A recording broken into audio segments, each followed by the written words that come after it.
Assalamualaikum warahmatullahi wabarakatuh. Perkenalkan, nama saya Habib Musbarafan, mahasiswa program Studi Sistem Informasi Universitas Terbuka. Pada video ini saya akan mendemonstrasikan tugas praktik 2, yaitu membuat aplikasi restoran sederhana.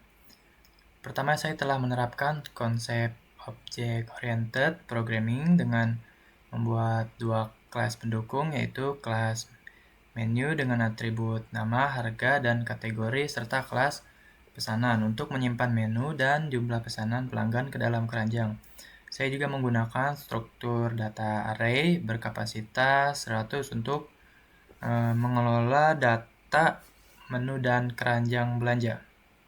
Untuk penjelasan kodenya dari baris keempat sampai 14 di sini, seperti yang diajarkan pada materi konsep pemrograman berorientasi objek, saya mengimplementasikan kelas bernama menu di sini. Dalam kelas ini, saya mendeklarasikan atribut dengan tipe data yang sesuai, yaitu tipe data referensi string ya, untuk nama, harga, dan kategori, serta tipe data primitif double untuk harga ya. Saya juga membuat sebuah konstruktor untuk mempermudah pembuatan objek ke depannya. Di baris 28 dan 30, saya mendeklarasikan sebuah array satu dimensi bertipe menu di sini dengan kapasitas 100 elemen. Array ini berfungsi untuk menyimpan seluruh koleksi data menu restoran secara statis. Saya menggunakan keyword static di sini agar array dan variabel scanner dapat diakses secara langsung oleh seluruh metode tanpa perlu instansiasi objek berulang kali. Pada baris 55 sampai 57 di sini saya menggunakan struktur pengulangan uncounted loop, yaitu while. Di sini logikanya selama variabel boolean berjalan bernilai true, menu utama akan terus ditampilkan. Kemudian di baris ke-68 saya menangkap input dari pengguna dan memprosesnya menggunakan struktur keputusan switch case di sini. Ini sangat ideal untuk memetakan rute navigasi yang memiliki beberapa pilihan pasti, yaitu ke menu pelanggan, menu pemilik, atau keluar aplikasi.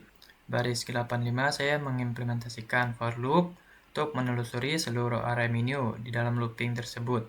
Pada baris 87 terdapat struktur if yang memfilter kategori metode equals ignore case. Saya gunakan untuk memastikan bahwa program hanya mencetak menu yang berkategori makanan di blok pertama dan minuman di blok kedua.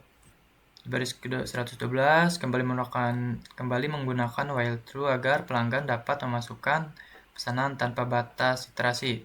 Untuk memenuhi perintah di tugas, pada baris ke-116 ini saya menambahkan validasi if jika pengguna mengetikkan string selesai, maka perintah break akan dieksekusi untuk menghentikan looping pesanan. Di baris 121 di sini saya menerapkan validasi negatif atau error handling.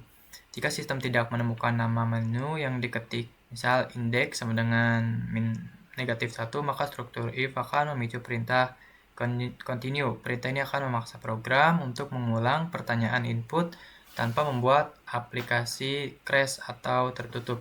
Pada baris ke-174, saya menggunakan struktur if sederhana. Jika subtotal melebihi 100.000, maka variabel diskon akan diisi 10% dari subtotal. Lalu pada baris 179, untuk promo beli 1 gratis 1, saya menggunakan struktur putusan bersarang ya. Nested logic, jika subtotal melebihi 50.000, program akan menjalankan perulangan for ke dalam array keranjang pesanan dan menggunakan if di baris ke 181 untuk mencari entitas pertama yang berkategori minuman untuk dijadikan bonus. Lalu di sini pada baris 250 saya menggunakan variasi looping yang berbeda, yaitu do while ya, do while loop. Logika ini memastikan bahwa from penambahan menu dijalankan minimal satu kali terlebih dahulu. Kemudian jika di akhir from pengguna mengetikkan Y, maka kondisi bernilai true dan form penambahan menu akan diulang kembali. Di sini saya sekarang sudah menjalankan programnya.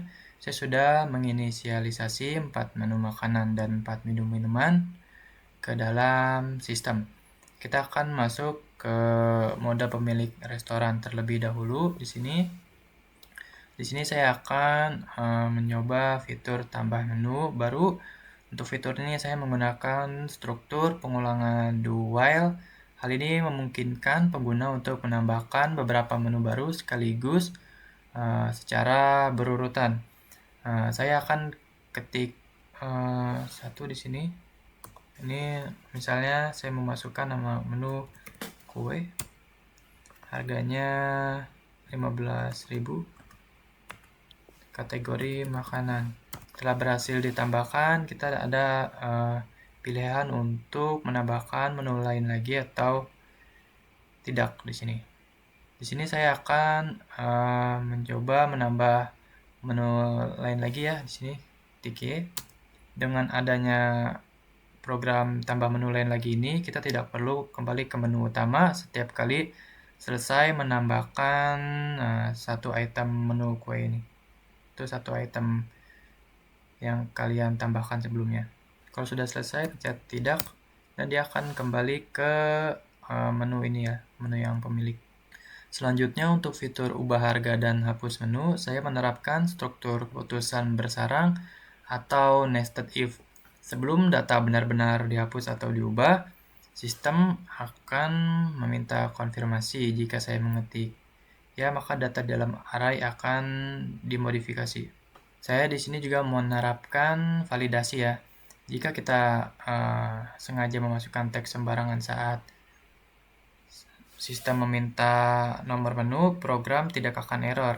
Tetapi struktur while dan block try catch akan menangkap kesalahan tersebut dan terus meminta input sampai formatnya benar sesuai permintaan rubrik soal. Contohnya di sini. Di sini dia meminta input nomor, tapi karena saya menginputnya menggunakan teks, dia secara otomatis mengulang lagi ya perintahnya untuk menginput nomor. Karena saya ingin menghapus kue dan acar di sini, berarti nomor 9 dan 10. Di sini 9. Di sini juga ada pilihan lagi ya. Lalu di sini juga ada pilihan lagi. Yes saja. Tadinya 15.000 jadi ubah 10.000. Seperti itu, berhasil. Oke, harga berhasil diubah. Untuk menghapus menu di sini, saya akan menghapus menu kue dan acar ini. Menu berhasil dihapus. Baik, kurang lebih seperti itu. Kita kembali ke menu utama. Lalu pilih opsi pesan menu. Kita jadi pelanggan di sini.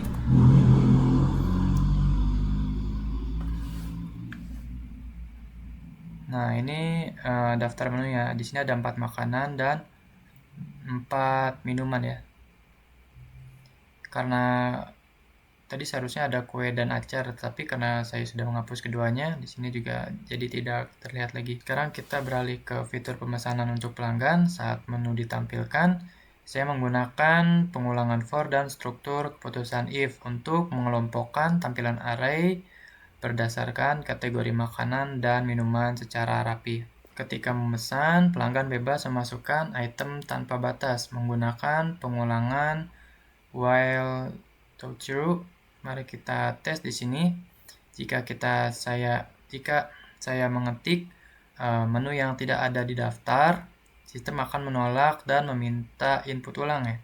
Jika saya ketik angka negatif pada jumlah pesanan, sistem juga akan menolak.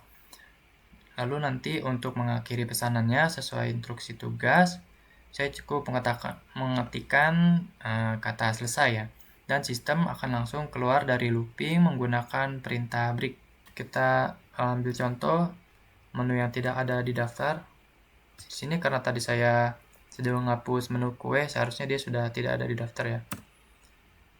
Nah, ada pesan untuk kalimat seperti ini ya. Dan dia memerintahkan untuk menginput pesanan kembali. Lalu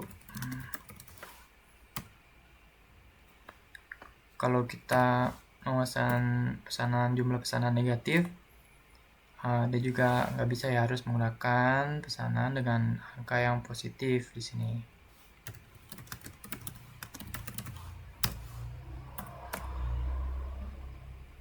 Untuk mengakhiri pesanan, kita akan selesai. Terakhir, ini adalah struktur pesanannya. Seluruh pesanan di dalam array keranjang dijumlahkan. Saya menerapkan beberapa struktur keputusan if secara terpisah di sini. Sistem secara otomatis menambah pajak besar 10% atau 18.000 di sini, dan biaya layanan sebesar Rp20.000, dan karena totalnya juga melebihi 50.000, struktur if yang lain akan memindai array untuk mencari item minuman pertama, lalu memberikan promo beli 1 gratis 1 di sini ya. Sehingga yang seharusnya jika dijumlahkan tadi bayarnya 200.000, tapi karena promo beli 1 gratis 1, jadi total bayar hanya 185.000. Totalnya sudah benar ya. Demikian dari saya. Terima kasih atas kesempatan yang telah diberikan. Mohon maaf apabila ada salah kata dan banyaknya kekurangan. Terima kasih. Wassalamualaikum warahmatullahi wabarakatuh.